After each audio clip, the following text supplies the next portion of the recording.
Assalamualaikum warahmatullahi wabarakatuh. Selamat pagi, salam sejahtera buat kita semuanya. Bismillahirrahmanirrahim. Alhamdulillahirabbil alamin. Wassalatu wassalamu ala asrofil anbiya'i wal mursalin Sayyidina wa habibina wa safina wa maulana Muhammad wa ala alihi washabihi ajmain, amma ba'du. Sahabat desa, alhamdulillah kita ketemu lagi dalam acara Laboratorium Administrasi Pemerintahan Desa. Hari ini hari yang istimewa buat kita semuanya, terutama bagi kami, karena hari ini saya didampingi dua Sri Kandi di Dispermades. Yang luar biasa. Kebetulan beliau-beliau ini memang satu bidang dengan kami. Kami perkenalkan, ini yang pertama, selamat datang Sugeng Rawuh, Ibu Nurlaili Indahwati, Sarjana Psikologi, Magister Sains. Bu Indah, Sugeng Rawuh, Bu Indah. Kebetulan beliau adalah Kabid Kelembagaan Adat dan Sosbud. Kalau sahabat desa mungkin lebih terkenal beliau yang ngurusi PKK, Kabid bidang 3. Ini beliau Kabid kami di bidang 3. Kemudian Sri Kandi yang kedua yang luar biasa juga, yang nggak kalah cantiknya. Kawan saya, rekan saya di bidang 3, Ibu Eti Yuliadi Hadi S, Sarjana Ekonomi. Waalaikumsalam Bu Eti. Beliau kebetulan kasih pemberdayaan adat dan sosbud. Mohon maaf, agak sering lupa ini padahal satu ruangan.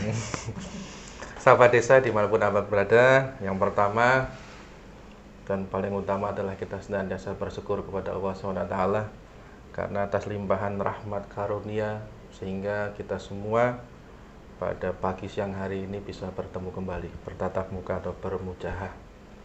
Semoga pertemuan ini diridhoi oleh Allah dan semoga wahana Laboratorium Administrasi Pemerintahan Desa ini sebagai wahana untuk silaturahmi sekaligus untuk edukasi buat kita semuanya. Yang kedua, sholawat dan salam marilah kita haturkan kepada junjungan Nabi Agung Muhammad Rasulullah SAW. Semoga kita semua yang beragama Muslim mendapatkan syafaat beliau di hari kiamat nanti. Allahumma amin. Amin. Sahabat desa, marilah kita bersama-sama dengarkan, kita saksikan, kita tonton bareng-bareng. Ini ilmu lagi, tambahan buat kita semuanya. Ini nanti tema yang akan disampaikan oleh Bu Indah adalah mengenai arah kebijakan lintas sektor dalam mendukung upaya percepatan penurunan stunting. Oleh karena itu, mari bersama-sama kita lihat, kita saksikan. Monggo kepada Bu Nurlaili Indahwati, Sarjana Psikologi, Magister Sains. Waktu dan tempat kami haturkan. Monggo. Terima kasih Mas Budi. Assalamualaikum warahmatullahi wabarakatuh. Sahabat desa yang kami hormati dan kami banggakan di wilayah Kabupaten Batang. Alhamdulillah pada kesempatan pagi hari ini dalam kondisi suasana yang cerah, kami di sini perkenalkan dari bidang kelembagaan adat dan sosial budaya di Dispermades Kabupaten Batang. Pada saat ini saya didampingi oleh dua kasih saya. Tadi sudah perkenalan, itu Mas Budi dari Kasih Penguatan Kelembagaan Masyarakat dan juga Mbak Eti dari Kasih Pemberdayaan Adat dan Sosial Budaya.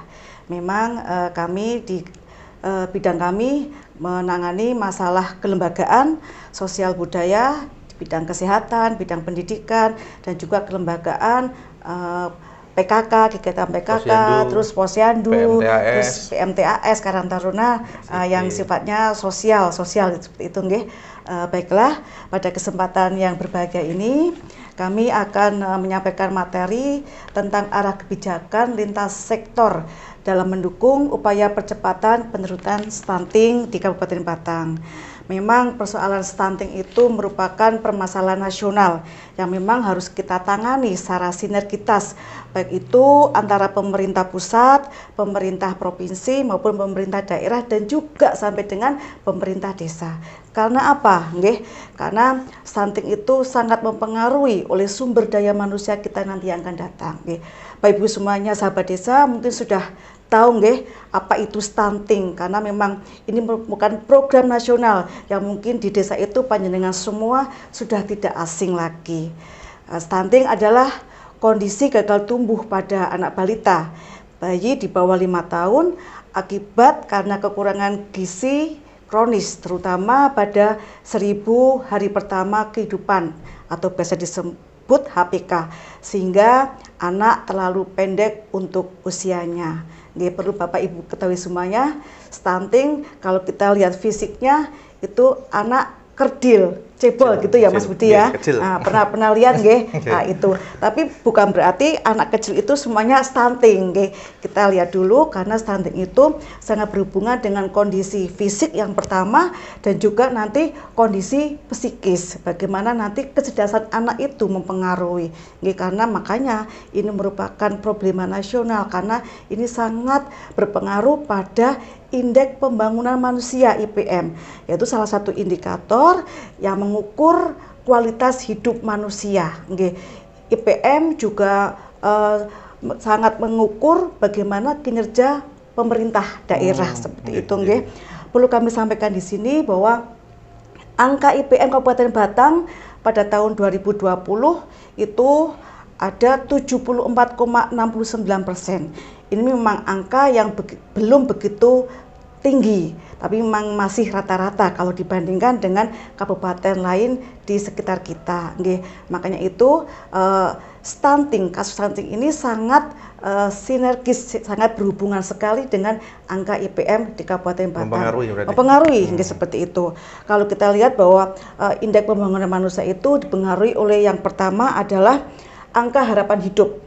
Angka harapan hidup itu kalau Kabupaten Batang ini mencapai tahun 2020 74,69. Ini sudah cukup bagus. Karena memang itu maksudnya usia harapan hidup bisa dilihat dari itu. Berarti 74 tahun itu. Rata-rata seperti itu di Kabupaten Batang. Berarti sudah termasuk bagus. Terus yang kedua, IPM juga dipengaruhi oleh rata-rata lama sekolah di Kabupaten Batang. Rata-rata lama sekolah, yaitu kalau kita lihat angkanya itu 12,01 tahun 2020 Bu ya? Iya 2020. Itu berarti itu menunjukkan memang masih agak rendah karena itu angka sekolah SD. Angka sekolah SD seperti itu. Perlu kita genjot lagi untuk anak putus sekolah di Kabupaten Batang itu masih banyak ternyata. Apalagi ini akibat adanya pandemi COVID. Kemarin kami juga melakukan rekonfirmasi data anak putus sekolah atau anak yang berpotensi tidak sekolah karena kasus pandemi COVID, yaitu kita mengambil sampel di 3 kecamatan, Kecamatan Gringsing, Gringsing itu Desa Surodadi. Terus Kecamatan Batang di Desa Kalisala, dan juga satunya Kecamatan Tersono di Desa Gondo. Memang masih banyak anak-anak kita ini yang putus sekolah dari usia 6 sampai dengan usia 12 tahun dan juga ada yang sampai dengan usia 18 tahun yang termasuk kategori anak. Terus untuk indeks IPM berikutnya adalah pengeluaran per kapita individu.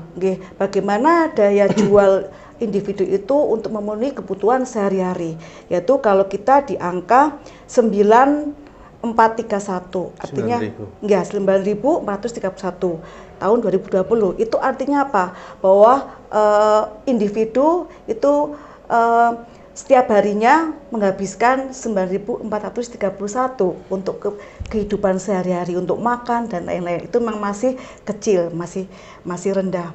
Ibu-ibu, bapak-bapak, sahabat desa yang kami hormati, kami banggakan, kami sampaikan di sini, kita ulang lagi untuk stunting, bahwa penyebab stunting di Kabupaten Batang itu ada beberapa penyebab.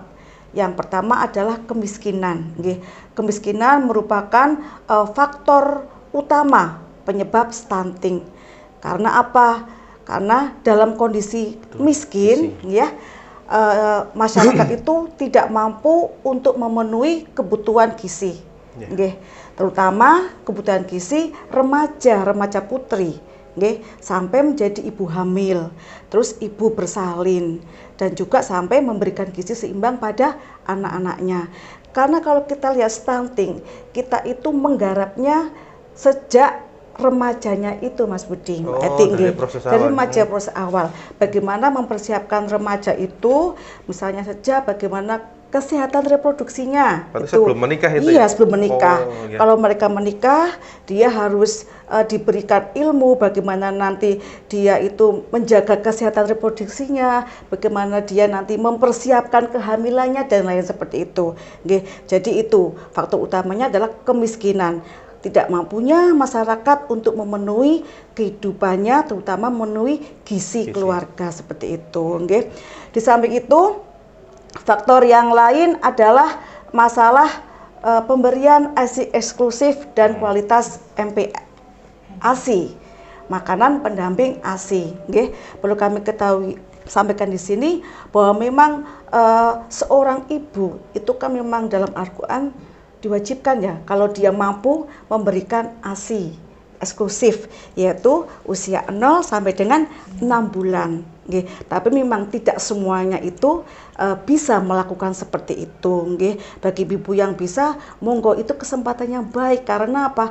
Zat kolostrum pada ASI itu sangat bagus sekali untuk pertumbuhan anak di masa yang akan datang itu. Jadi mempersiapkan kita nggih sebagai kader nggih harus mempersiapkan ibu yang mulai dari hamil, bagaimana nanti dia itu cara menyusui anak yang baik, yang benar nggih.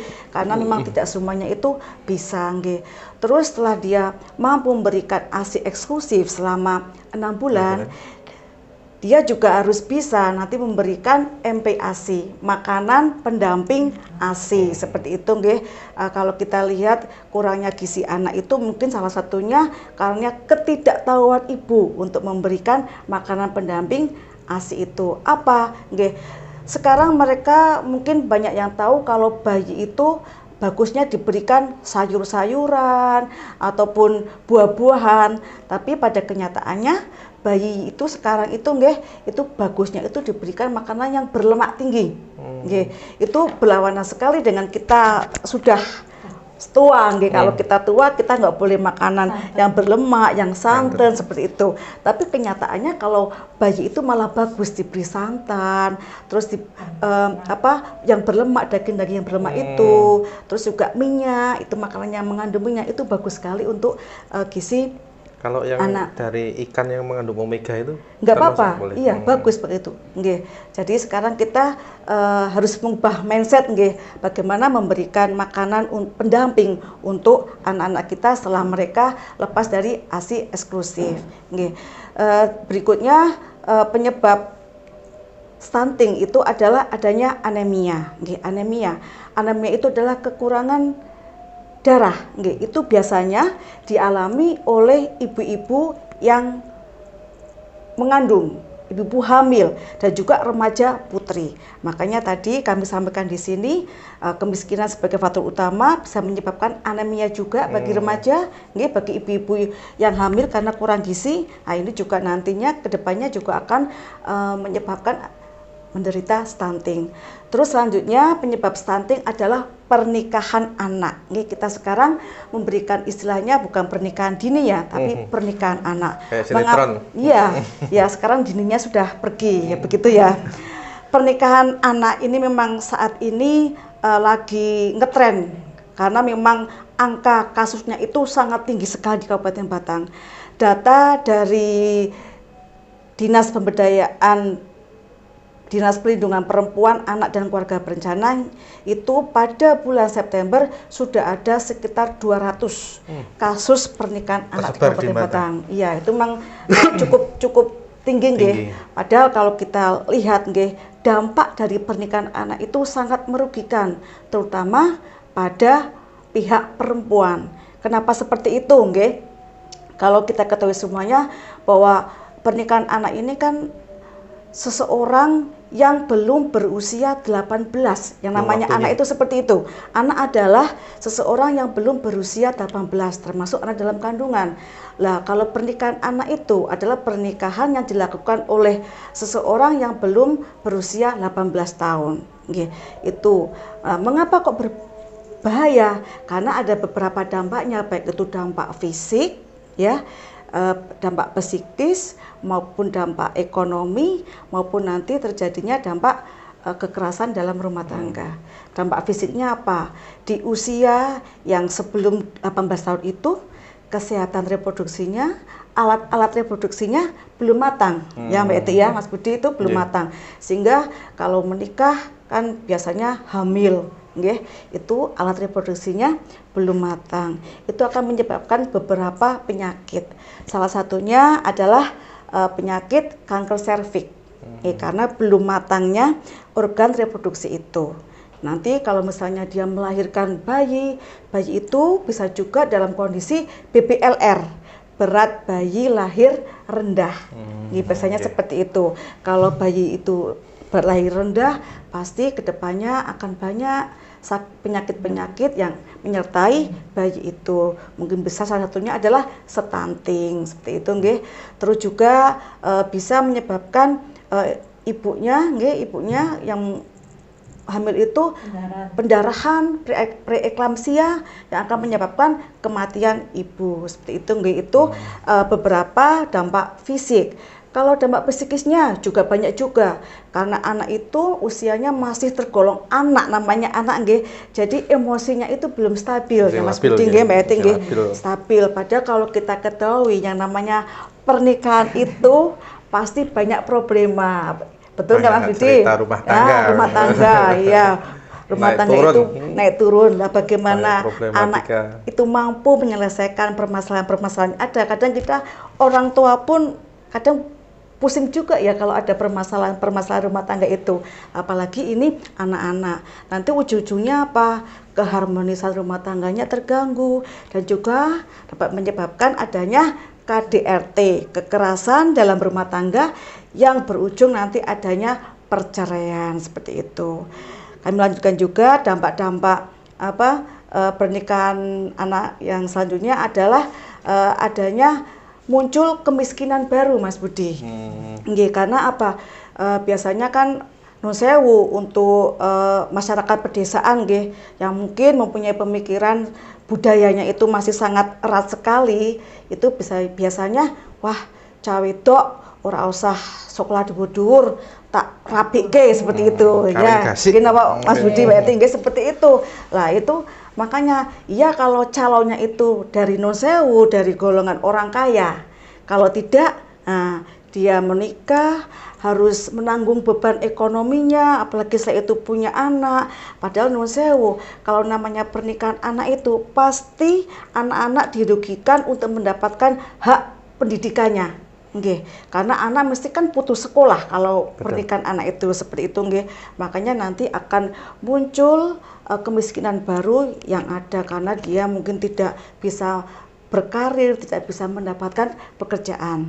Selanjutnya penyebab stunting yang berikutnya adalah mitos kehamilan dan persalinan. Ini mungkin masih kita ketemui di desa-desa adanya mitos kehamilan. Mungkin orang hamil, ibu-ibunya tidak boleh pantangan dengan makanan-makanan tertentu, nggih, sehingga gizinya kurang. Itu mungkin orang kaya pun seperti itu, Mas. Jadi tidak harus di masyarakat kita yang mindset yang salah, ya? Salah. Mungkin dia orang kaya tapi masih mempunyai budaya-budaya seperti itu. Orang hamil tidak boleh makan ini, tidak boleh makan itu. Lah apa yang dimakan kalau dia masih hamil itu padahal butuh gizi yang baik. Juga dalam persalinan, misalnya saja setelah dia melahirkan, dia itu harus menyusui, tapi setelah maghrib tidak boleh makan, tidak boleh minum, padahal kan sepanjang malam dia harus menyusui anaknya. Masih ada mungkin ya, Mas Budi ya, masih banyak lah itu. Kita sebagai kader, kita haruskan memberikan pencerahan, mengubah mindset mereka terhadap hal yang seperti itu. Terus penyebab stunting berikutnya adalah dukungan keluarga. Mungkin dia selama hamil, dia kurang dari dukungan keluarga. Misalnya saja kalau ada orang hamil, keluarga harus memberikan perhatiannya lebih pada ibu hamil itu. Misalnya saja dengan memberikan gizi yang baik, asupan gizi, memberikan dia pelayanan kesehatan yang baik, paling tidak 4 kali dibawa ke pengobatan puskesmas ataupun ke dokter, seperti itu. Terus berikutnya adalah penyebab lain stunting. Lah ini mungkin adanya perilaku kebersihan pada ibu hamil atau ibu dengan balita, yaitu perilaku BAB yang salah atau kurangnya kebersihan sehingga timbul infeksi-infeksi yang bisa mempengaruhi kehamilannya, ataupun kurangnya ketersediaan air minum yang sehat. Itu juga nanti bisa menyebabkan infeksi yang akan menimbulkan bahaya pada kehamilan. Nanti akan mempengaruhi janin yang dia kandung, seperti itu nggih. Bapak Ibu semuanya, sahabat desa yang kami hormati, perlu kami sampaikan di sini bahwa pemerintah dalam intervensi pencegahan stunting itu ada 2 tahapan. Yang pertama adalah intervensi gizi spesifik.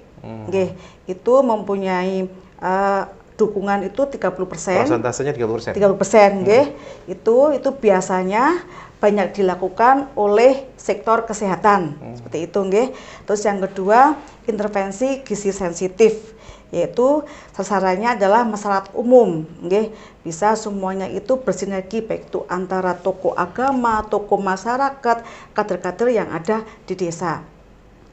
Berikutnya akan kami sampaikan berkaitan dengan perkembangan stunting di Kabupaten Batang, bahwa pada bulan Februari tahun 2021 ini angkanya 15,67. Memang kalau kita lihat dari tahun 2017, itu memang angka itu semakin meningkat. Dulu angka di tahun 2017 itu 9,62. Artinya memang ini merupakan PR kita bersama. Ya, memang tinggi, itu tinggi tadi sudah kami sampaikan, padahal itu sangat mempengaruhi kondisi dari SDM kita yang akan datang, 15,67. Terus dari 67 tadi, itu ada anak sekitar 34.703 dari jumlah anak, dan yang stunting itu ada 5.439.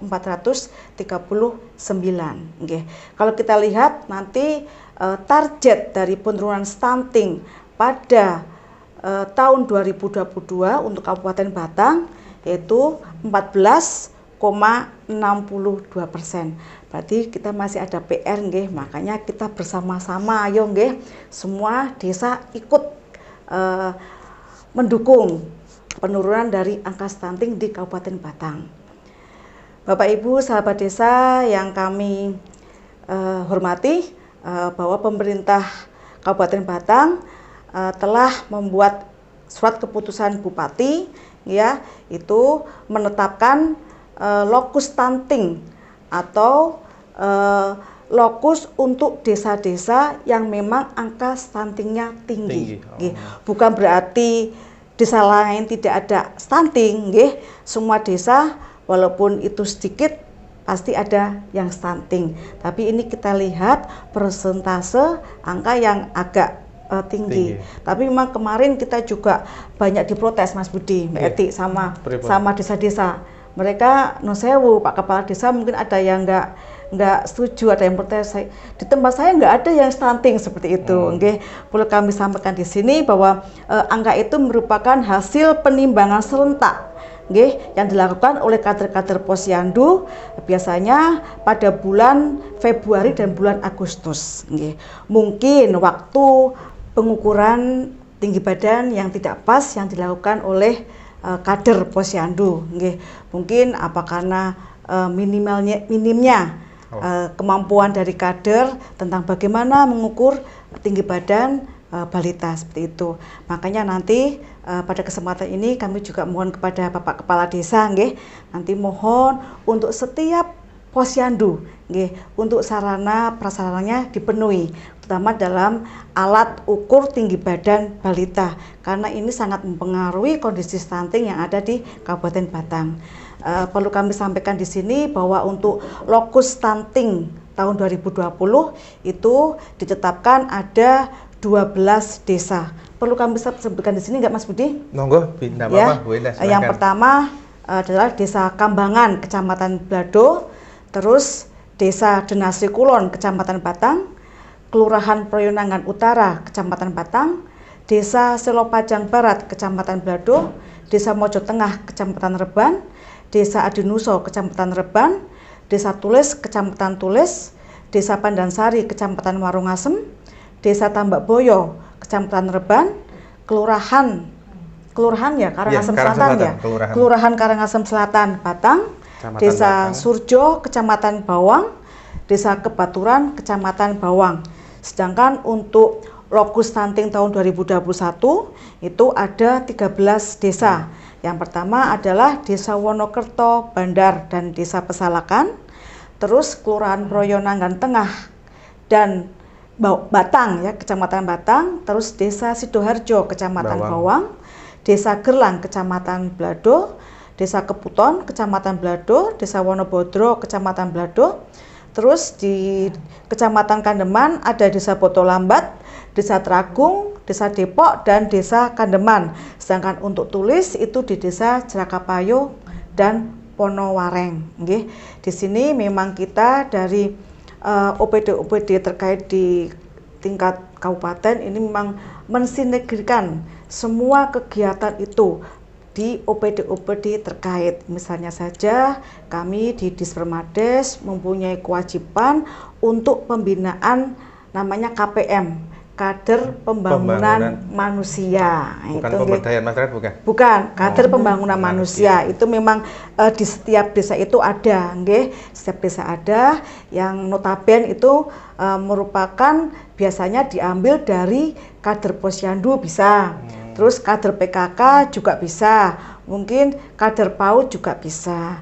Lah kami juga di sini titip, nggih, monggo Pak Kepala Desa, nggih, untuk ngopeni kader-kader itu Pak. Misalnya bisa memberikan insentif bulanan ataupun memberikan operasional kegiatan kepada kader-kader itu. Memang tugasnya banyak sekali karena mencatat data-data yang berhubungan dengan angka kematian ibu, angka kematian anak, status gizi masyarakat, seperti itu. Banyak sekali data-data yang diperlukan, dan itu merupakan juga data itu sebagai persyaratan pengajuan pencairan dana desa. Seperti itu. Makanya kami titip, kami punya kader-kader KPM yang ada di desa dalam rangka untuk penurunan stunting di Kabupaten Batang. Terus untuk OPD juga kita sinergitas antara beberapa OPD. Misalnya saja dengan Bapelitbang, bagaimana memastikan program kegiatan atau indikator pendanaan dan lokasi masuk dalam renjah OPD terkait. Terus dinas kesehatan otomatis ya sebagai dinas teknis itu melakukan intervensi gizi spesifik. Terus Dispermades tadi sudah saya sampaikan. Terus dinas permukiman rakyat itu juga perumahan rakyat dan KP itu juga nanti mengadakan kegiatan untuk peningkatan pelayanan penyedia air bersih dan sarana sanitasi, karena itu merupakan faktor penyebab adanya kasus stunting. Terus juga dari Dinas Pendidikan dan Kebudayaan, terus juga dari Dispaperta Pertanian, bagaimana melakukan sosialisasi atau pembinaan kepada kelompok-kelompok tani dalam rangka untuk peningkatan ketahanan pangan yang ada di desa. Juga dari Dinas Sosial, bagaimana memfasilitasi adanya bantuan BPNT, bantuan pangan non tunai untuk keluarga yang kurang mampu. Bapak Ibu semuanya, sahabat desa yang kami hormati, perlu kami tekankan di sini sebagai akhir pemberian materi ini, peran pemerintah desa dalam penyelenggaraan percepatan penurunan stunting. Nanti pemerintah desa mengkoordinasikan dan melaksanakan percepatan penurunan stunting di tingkat desa. Mungkin bisa membuat tim koordinasi penurunan stunting di tingkat desa.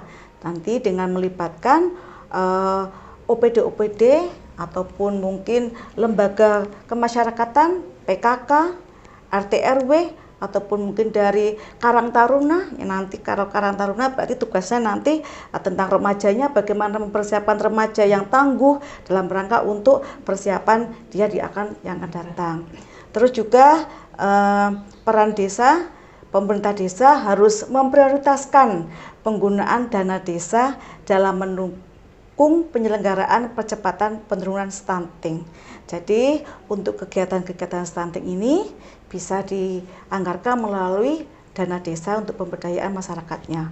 Monggo, nggih, saya pesan kepada kader-kader saya yang ada di desa, baik itu dari unsur guru PAUD ataupun dari PKK ataupun dari Posyandu, nggih, monggo kalau ada kegiatan Musreng Bandes, nggih, ikut semuanya. Ayo suarakan kegiatan-kegiatan apa yang dibutuhkan oleh ibu-ibu semuanya dalam rangka untuk penurunan angka stunting di Kabupaten Batang. Jangan hanya kita ikut musdes, kita diam. Padahal keinginan kita itu banyak sekali. Nggih, siapa lagi yang tidak kalau bukan perempuan-perempuan ya yang menyuarakan kegiatan-kegiatan untuk kepentingan ibu dan anak, seperti itu. Terus yang ketiga, peran pemerintah desa, yaitu pemerintah desa mengoptimalkan program dan kegiatan pembangunan desa dalam mendukung penyelenggaraan percepatan penurunan stunting di tingkat desa. Nggih. Mungkin untuk kegiatan-kegiatannya nggih, bisa kita lihat ada beberapa contoh kegiatan, misalnya saja kegiatan Posyandu bisa nggih nanti dianggarkan di setiap masing-masing desa. Terus nanti operasional dari kader KPM. Mungkin penyediaan sarana prasarana dari Posyandu karena kita sampaikan di sini bahwa kita keliling ke Posyandu. Posyandu itu masih minim sekali sarpras yang ada. Nggih. Belum semua Posyandu itu menyediakan sarana prasarana yang memadai untuk kegiatan Posyandu. Kami titip sekali lagi nggih kepada pemerintah desa untuk bisa memaksimalkan adanya kegiatan Posyandu yang ada di desa. Oke. Mungkin itu materi yang dapat kami sampaikan pada kesempatan pagi hari ini, nggih. Semoga bisa bermanfaat dan kami juga mohon maaf yang sebesar-besarnya bila dalam penyampaian masih ada banyak kekurangan. Mungkin itu Mas Budi. Yeah. Wassalamualaikum warahmatullahi wabarakatuh. Waalaikumsalam warahmatullahi wabarakatuh. Sahabat desa, demikian tadi kita dengarkan paparan materi terkait stunting. Ini tidak hanya bermanfaat buat kita, tapi yang jelas harus ditindaklanjuti buat sahabat desa. Tadi disampaikan oleh Bu Endah bahwasanya berdasarkan Perpres nomor 21 tahun 2021 adanya percepatan untuk penurunan stunting di desa masing-masing. Itu PR kita bersama, monggo dibantu biar benar-benar target penurunan stunting ini di tahun 2021 maupun yang tadi disampaikan di tahun 2024 itu bisa benar-benar menurun. Terima kasih. Billahi taufiq wal hidayah. Wassalamualaikum warahmatullahi wabarakatuh. Waalaikumsalam warahmatullahi wabarakatuh.